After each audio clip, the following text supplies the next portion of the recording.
We are back yet again on the thiccmaninc podcast, and after an exciting week of football, we are here to give you our predictions for the second week of the NFL season. Now, we missed the Thursday night game. We may go into that on TikToks later, but for right now, we are going to focus on the Sunday and Monday games. And starting these off, we have an exciting matchup between the Miami Dolphins and the Baltimore Ravens in Baltimore. And I do think location is going to play a key factor in this one. The Ravens are a very good team at home. They are still out there. They're going to have Dobbins back for the first time, I believe, all year, and I think that is going to be the difference maker. Don't get me wrong, the Dolphins are a very good team. They've got great receivers, very good defense. Tua is showing very promising signs of developing, but I just don't think it's going to quite be enough against that elite Ravens defense and against Lamar Jackson and Mark Andrews. So I'm going to say the Ravens edge them out in a game which comes down to the late third, early fourth quarter. It's funny that you mentioned that Tua is developing when we've probably seen maybe the worst, I don't know, maybe you didn't see it yet, the worst clip of all time from a quarterback press conference that I personally have ever seen. In this clip, he says that he can't see over his offensive line because he's a smaller guy, and he's having trouble seeing guys run open. Now, that to me is not encouraging for the Dolphins' season this year and Tua's long-term future. That makes me think he's going to struggle to beat these more elite teams like the Ravens. Now, they looked good against the Patriots, but that is because they have all that high-end talent at wide receiver. They have all that speed at wide receiver with Tyreek Hill in Jalen Waddle. The biggest play from that game came from an underthrown ball from Tua, and Tyreek went up and took it away from the corner. Let me talk, Isaiah. I need to finish. That's not the biggest play. The biggest play was a Jalen Waddle touchdown. And that play was made all by Jalen Waddle, so you're proving my point. Now, when it comes to this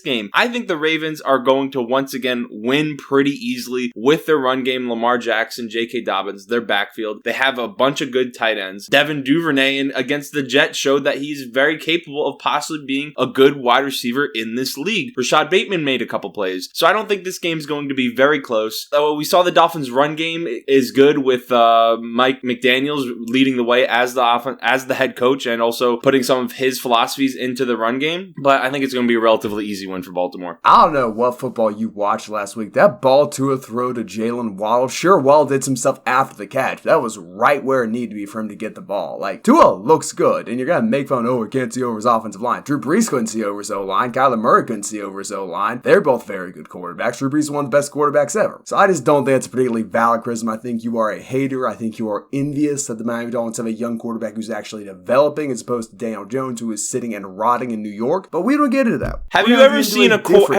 Drew Brees, Kyler Murray, Russell Wilson say they can't get a player the ball because they can't see over the offensive line? That is literally what he's saying. He's saying he can't get guys the ball. How do you see someone say something? How do you see someone say something? Exactly. You see them talking. I mean, people are going to see us talking right now. You're done. They're listening to us talk. Speaking of losing in New York, we have a matchup in the great city of Cleveland between the New York Jets and the Cleveland Browns. And look, I feel bad for the Jets. It's going to be another one of those seasons. Week 1 against the Ravens should have made that quite apparent. And while the Browns don't have a very good quarterback, they still have the best defensive line in the league, in my opinion. They've got an amazing running back tandem. They've got a functional receiving core and a very good O-line. They're going to roll over the Jets. It's not going to be particularly close. This one's going to be more one-sided than the Ravens game was last week. Yeah, I mean, at every position on the field, the Browns have a better team. They have the better pass rush with Garrett and Clowney. They have the better running backs. I mean, people want to think that Breece Hall is going to be the next stud over there in New York. Michael Carter's getting more touches than him. At the wide receiver position, I'm still going to lean Browns because Amari Cooper is more established than any guy on the Jets roster. So Braxton Berrios is kind of dirty.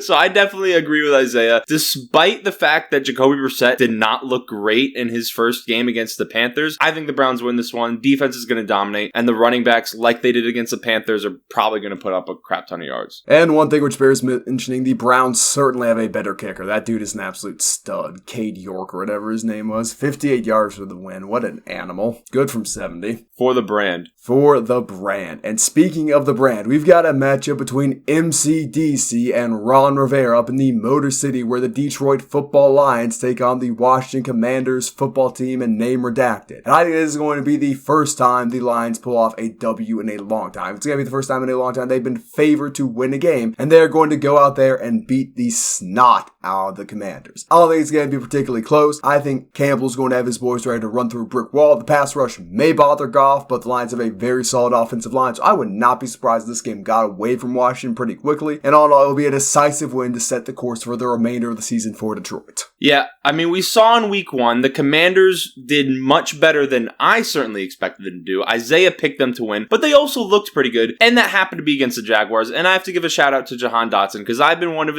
I was not as excited him as I was other rookie receivers, and he looked great in week 1. Now, heading into this week, then there's the Lions, who played a much better team last week in the Eagles, and they hung with them the entire game, barely lost. Washington had a much easier matchup. Detroit had a real matchup, so I think Detroit's going to not easily win this game, might win by 10 points or something like that, and I think just the way they're coached, the culture that they're building, I don't think that Washington has that yet, and they're going after a patty cake win against the Jaguars. They're not going to be able to handle Detroit. See, I will absolutely guarantee a Detroit Lions victory. There is no shred of doubt in my mind they are winning this week. Absolute faith in the boys up in Detroit. Next, we have an AFC matchup between two teams who do not have a win. One's got a tie, one's got a loss. It's between the Indianapolis Colts and the Jacksonville Jaguars.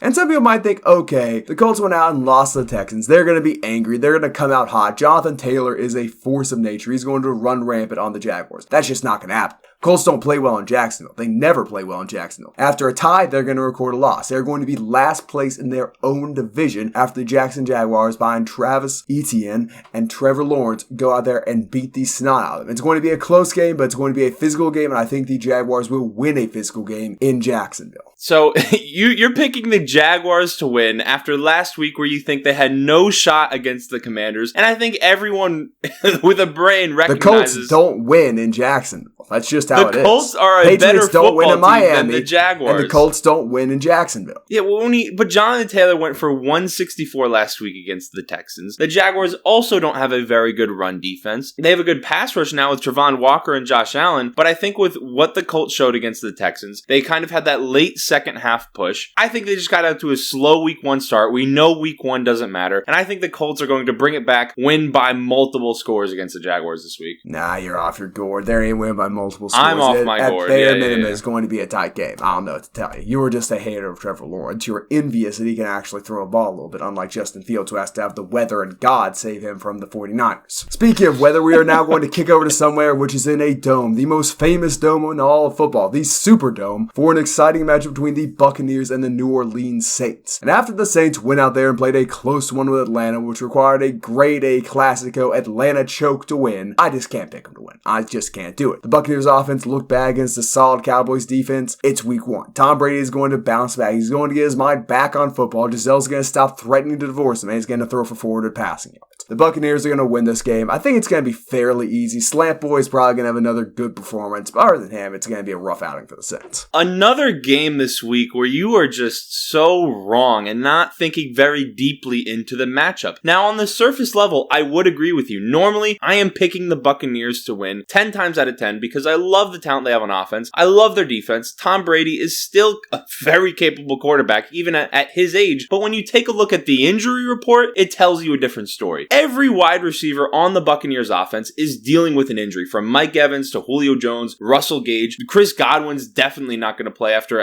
I want to say hamstring issue, I believe he left the last game with, so he's not playing. Every offensive weapon in that game for the Buccaneers is dealing with something. And when you look at how the game went against the Cowboys, the offense did not look all that great. To me, Tom Brady looked a little off. Now, I know, like Isaiah said, week 1, but he did look a little off. And if all of the receivers are dealing with injuries, I don't think they're going to be able to win this one. I think the Saints are going to come out with Jameis. Mike Thomas looks to be a little bit back, and maybe he's not quite what he used to be, but he's still very good. And I think the Saints, they have the defense to deal with the Buccaneers' offensive weapons just due to the fact they're all dealing with some type of injury. So what you're saying is the Buccaneers receivers are basically going to get a full week of rest, not have to practice and come and play the Saints, and that somehow makes you think the Saints are going to win. Okay. Go for it, man. If you're dealing with an injury, you're not going to be at your optimal. Bunch of veterans. Injury is the key word. Bruce Arians' 70s run the show down there. Their job was to get guys to Sunday. I think they're just getting these guys to Sunday. But speaking for going forward when it matters the most, the New York Giants, who won on an insane 2-point conversion from the great Saquon Barkley, are facing off against Baker Mayfield and his Carolina Panthers in the Big Apple. And I really do want to pick Baker Mayfield. I want him to get his first win. I want him to look good. I think he will look decent against the Giants defense, which is still somewhat lacking. But Saquon appears to be back. The Giants receivers look much better than they did last year, and Daniel Jones is still completely inept and should never set foot on the football field again, but he does not look as bad as used to. He's not as big of a turnover machine. So I kind of want to pick the Giants, but just for the brand's sake, I do think the Giants are going to win, but I'm saying the Panthers are going on the road to the Big Apple. No, you can't play this nonsense game with me. Now, that is not okay. The Panthers. My pick is the Panthers. The Panthers are going to win, but the Giants. Yeah, but you're trying to place a caveat in there. And if anyone who watched Saquon if the Giants play last win, week, they did their job. If they don't, they screwed up. How about that? Now, one of my least favorite type of fans is Panthers fans, because if you say anything negative about Christian McCaffrey, they're going to start protesting in your front lawn. They're going to send you death threats, because to them, he is their god. He is the best football player on planet Earth. And anyone who watched Saquon play last week, he showed just how dynamic he is. He showed that he's better than Christian McCaffrey, and he showed he is more than capable at this point in his career of taking over a football game. Christian McCaffrey's made of glass. Baker Mayfield throws the ball to the other team quite too often, even at this point in his career. And I think in this game... How many interceptions did they have last game? I don't know. The line is fumbles, which again, you as a Giants fan don't want to bring up with old Danny Boy taking your snaps, but... And Saquon is going to dominate this game, show why he is the best running back in the NFL. He just did it to a solid run defense in the Titans. They could not handle him, and I think the Giants are going to somehow start the season 2-0, even though they may not... I mean, in my head, I'm like, they're not going to win 6 games, and somehow they're starting 2-0. So we've gone from you saying the Giants need to move on from Saquon Barkley to you now saying he's the best running back in all football over the course of a week and a half. Well, just to be clear where we are. That's not the same thing. I never said they should move off of him. And we've gone from week 1 not mattering to Saquon Barkley being the best running back in football because of week 1 in the span of 3 minutes. An individual performance for a running back whose game relies solely on athleticism, and we've been questioning his athleticism the past 2 seasons due to his injury and seemingly a decrease in explosiveness, and he shows all of that in week 1. You can project that to success later in the season, especially when he was reading running lanes like we've seen him struggle with at points in his career. He was running through people like we've seen him struggle with at points in his career. This sounds like a tremendous amount of self-flagellation for the Giants, man. Look, Saquon's going to be a good running back. He's going to be top 5, maybe top 3 if he stays healthy. Unless a bunch of other guys get hurt, he's not the best. And frankly, I don't think he's as good as Christian McCaffrey. Christian McCaffrey should have a much rougher defensive matchup. It's neither here nor there, though. We're going to see why Saquon is better than McCaffrey. McCaffrey gets all these, passes for getting injured. Saquon doesn't get those for some reasons. You're McCaffrey's always right? The second best running back in the NFL. Saquon, all of a sudden, You're kidding me, right? People spent the entire offseason. No, we're not getting into this. We are going to bog the video Sounds down. like there's a whole lot of coping going on here. You are dragging me into a Giants debate, which I do not want to be a part of. I'm not feeding your obsession anymore. Now, on to a football game, which is going to be entertaining, unlike that one. We've got a matchup between the Pittsburgh Steelers and the New England Patriots. Did I say entertaining? I admit an incredibly boring defensive slog where the Steelers dominate because they've got more high-end talent at receiver, running back, and defense. They're going to beat the Patriots. Patriots aren't that good. Tomlin is a psychopath and is going to exact revenge upon Belichick for all those years of getting blasted by him in the playoffs and late in the regular season, and this one is going to be a blowout. Steelers win, doesn't matter they don't have TJ Watt. Just a better team. Every position, including quarterback. That's exactly how I see the game going. I don't even have that much to add because when you look at it, I think Mitch Trubisky's Patriots fans don't want to hear this, but Mitch at this point in his career and Mac at this point in his career, they are pretty much very similar quarterbacks in how they play the game and also with what weapons they have available to him. Mitch has much better weapons at receiver available to him. Mac doesn't have the best weapons at receiver available to him. Mac may have, it depends on if Najee plays. I don't remember his injury update. I'm not quite sure about that. So that is definitely an element to the game, but I see the Steelers winning this one. Not particularly close. Another one I think we can agree is not going to be particularly close. The Rams are pissed off. They're playing in SoFi in front of all those celebrities again. Man, the Atlanta Falcons are coming to town. There is no chance. There isn't a snowball's chance in hell that the Rams lose 2 in a row to start the season. It's just not happening. If that does happen, I think Matthew Stafford has an arm which is about this close to falling off. The Rams are going to dominate this game. They're going to have a good running attack. Their receivers are going to look good. And it's not going to be particularly close. I'd be amazed if the Falcons cracked 15 points. Yeah, I would have to agree because, the Rams have Cooper Kupp. They have an elite defense, or what we think is an elite defense. It got shelled by the Bills. And in week 1, the Falcons did look promising against the Saints. Marcus Mariota, I think, proved that he's probably one of the 32 best quarterbacks in the NFL. He had a very good performance with what he was able to do on the ground against that Saints defense. So, I wouldn't be surprised if the Falcons make it somewhat close. I know you're saying it's going to be a blowout, but I wouldn't be surprised if it winds up being like 28-17 and there's a little bit of back and forth going there. This game's over by the halftime show. There's a halftime show? Probably. It's SoFi Stadium. You don't go for football, you go to get entertained. That's a good point. Alright, speaking of entertaining, a matchup between the 49ers and Seahawks does not look entertaining after the first week. The 49ers looked awful in the rain at Soldier Field. Can't really fault them too much. Can't fault Trey Lance all that much for just failing to launch. But the Seahawks looked real on defense. Their offense still a bit shaky. Geno Smith, very good quarterback in the first half, very bad quarterback in the second half. So we're going to have to wait and see how that turns out longer, but I'm going to pick the 49ers. They got a better defense. They got a better running game. Their receivers, in terms of number one talent, if Kittle's back, in terms of the whole core, are better than the Seahawks. And I think Trey Lance is going to have a decent game. So why is, in fact, the starter for the 49ers? If not, hey, we're going to get to see Jimmy G real soon. Now, when it comes down to this game, I'm going to still pick the 49ers to win because they have that elite pass rush. We saw it some against the Bears, although the Bears' offensive line somehow did a pretty good job. Justin Fields was only sacked 2 times, but the Bears had no run game in that game. And now the 49ers have to play against Rashad Penny, who looked very good in week 1. Geno Smith looked much better than I think we all expected him to. So with Trey Lance's limitations at this point in his very young career, I'm not saying he's going to wind up being a draft bust, but I think in this week, we're going to see another close game. I'm picking the 49ers to pull it out because there's going to be good weather, so that'll help Trey Lance's performance, and the 49ers have a much better defense. But I wouldn't be surprised if it's kind of closer than we expected, like happened with the Bears and 49ers, where the Bears actually wound up winning. I think it's going to wind up being a relatively low-scoring game, and I think the 49ers are going to pull it out. So little faith in Trey Lance. I think it's going to be one-sided. It may be low-scoring just of how the 49ers play football, kind of how that Ravens-Jets game was in terms of the Jets never really had a shot, the Ravens never got way ahead of them, but I have to wait and see. Next is a game you are not going to enjoy picking because you hate both these teams. Dallas Cowboys facing off in Jerry World against the Bengals. And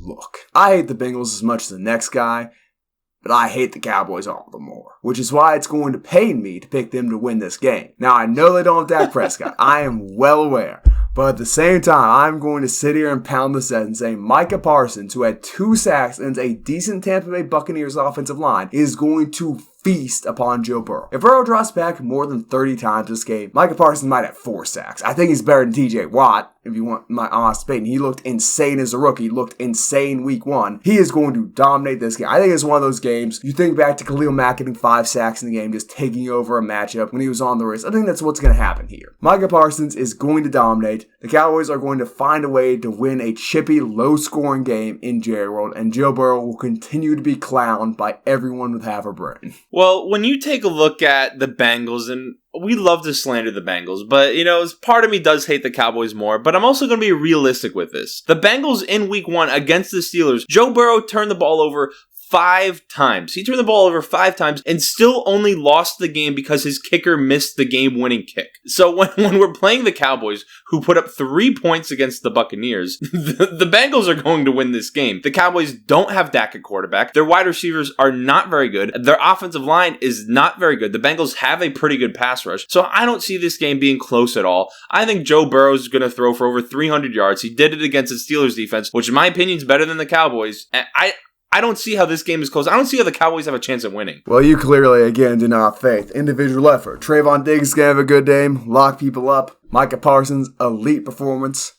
Ezekiel Elliott, probably not going to do too much. It's just what Zeke does these days. But he's going to have a real good outing. Someone who's going to prove himself. Who's going to earn himself a few $1 million with his performance on Sunday night or Sunday afternoon. I'll really keep track of when these games are. Cooper Rush. It is the perfect opportunity for Cooper Rush to come out there and show everyone why he is an NFL quarterback. He deserves a starting job. Why he's better than someone like a Marcus Mariota, maybe even a Geno Smith. This is the Cooper Rush game. You remember Matt Flynn throwing 5 touchdowns, 6 touchdowns against Detroit? We're going to see a similar performance, similar result, a win. Not those numbers, but Cooper Rush is going to dominate this game offensively. Micah Parsons, Trayvon Diggs dominate defensively. Cowboys got this one. I don't know what to tell you, man.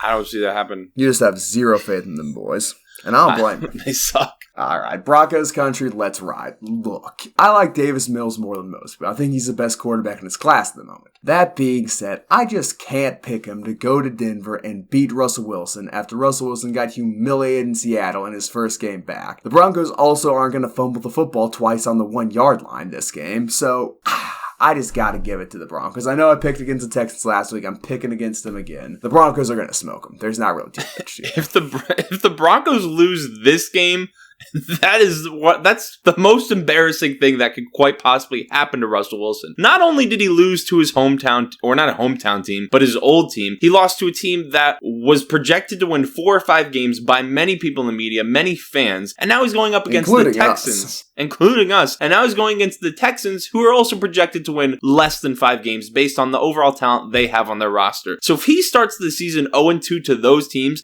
Nathaniel Hackett might as well be fired right there. And we'll be left wondering why they even bothered paying Russell Wilson, because the Broncos quarterback woes they've had from probably the past since Peyton Manning left are going to continue, because if they can't lose this game, so I'm picking them to win. The Broncos are at a coaching disadvantage. Lovey's not that bad of a head coach. I'm pretty high on him. The Texans had no business tying that game, and I know Blankenship had a terrible outing. Still. Oh, I don't know, man. I want to pick him, but I'm not going to.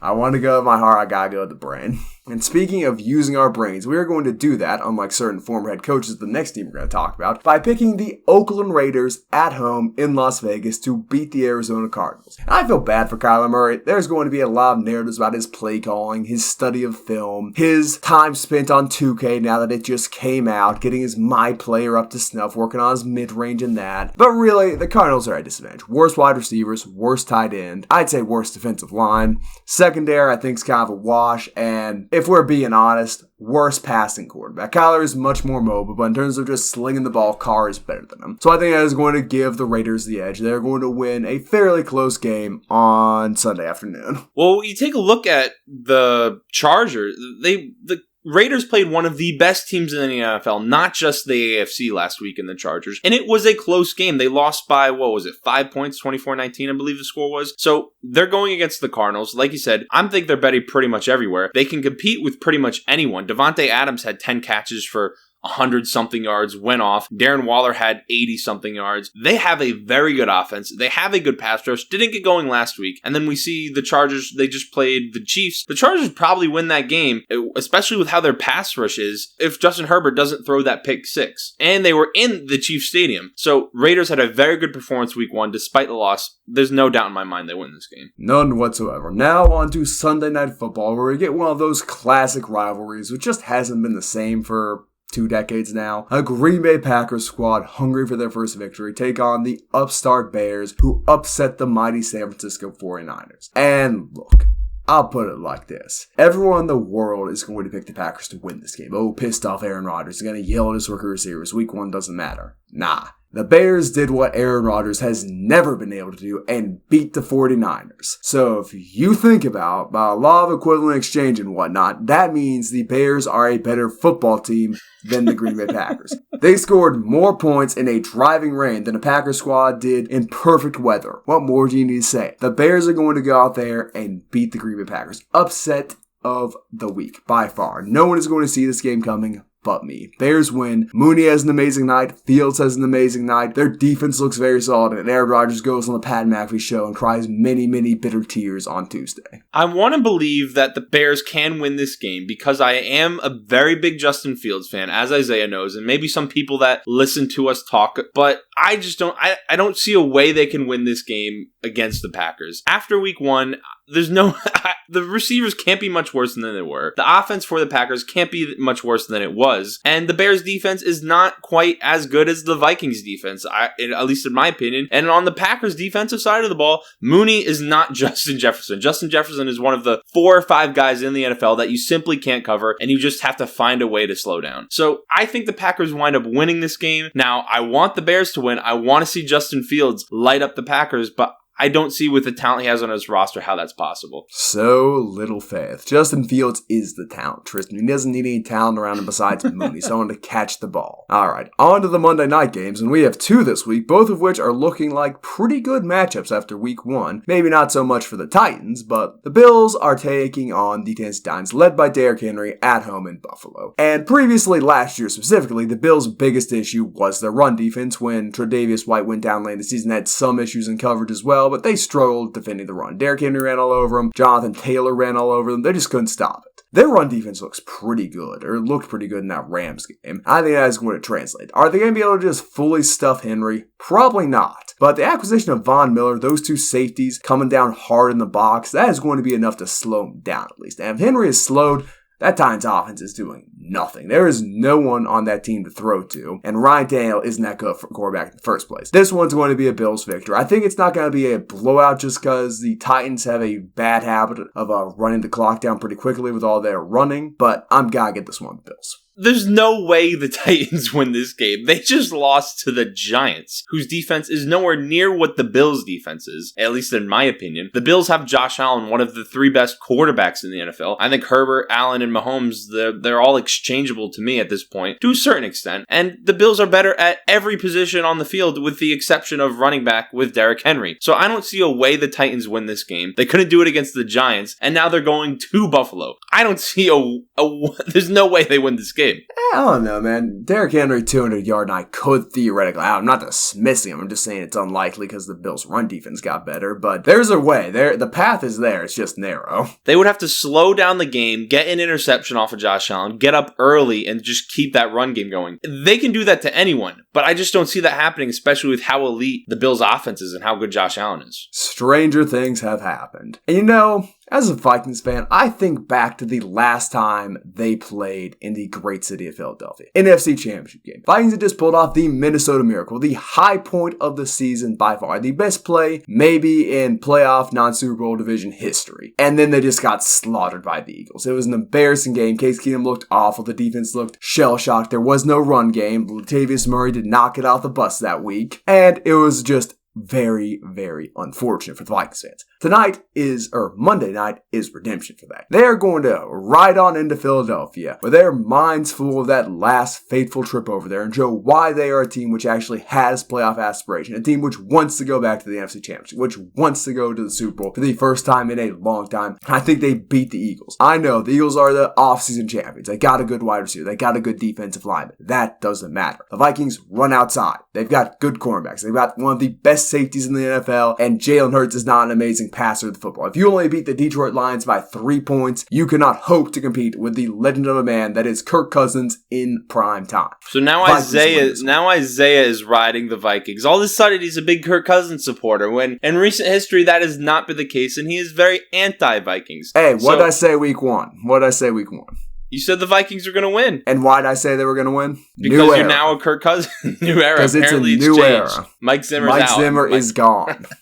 I'm going to pick the Eagles in this one. I think we saw a lot from them against the Lions. They put up 36 points. The Lions defense wasn't great last year, but they do have Dan Campbell, and they are turning things around. And I think Jalen Hurts is only getting better. The Eagles finally have 2 very good receivers. They have a good tight end. They have a solid backfield with a bunch of guys that work through it. And their defense, I think, can be very good with all the names they have there. Now, the question is, will they be able to stop Justin Jefferson? Like I said, he's one of those guys that is one of the 4 or 5 guys that's nearly impossible to cover. He's going to be productive no matter what. I'm going to pick the Eagles to win this one. I think the Eagles are going to control the game through the ground. They're going to slow Justin Jefferson down enough. Maybe they get to Kirk Cousins a little bit because it is prime time. I think the Eagles win this one. So little faith. We'll just have to wait and see. I take bold picks. You pick the home teams, the favorites. I'm out here riding with the Bears and the Vikings. What are you doing with yourself? I don't know. I got a higher winning percentage right now. With the exception of the Packers. Hey, man, it's not my fault Kyler Murray got banned from playing video games last season. If he had, he would have been able to pick that Chiefs team apart. Just got enough time on that. But neither here nor there. Anyway, that has been our predictions. Let us know who you expect to win down in the comments below. Do you think the Cowboys are done for the season? Please subscribe. We're over 2,000 subscribers now. Thank you so much for that. Like the video, and we will see you in the next one.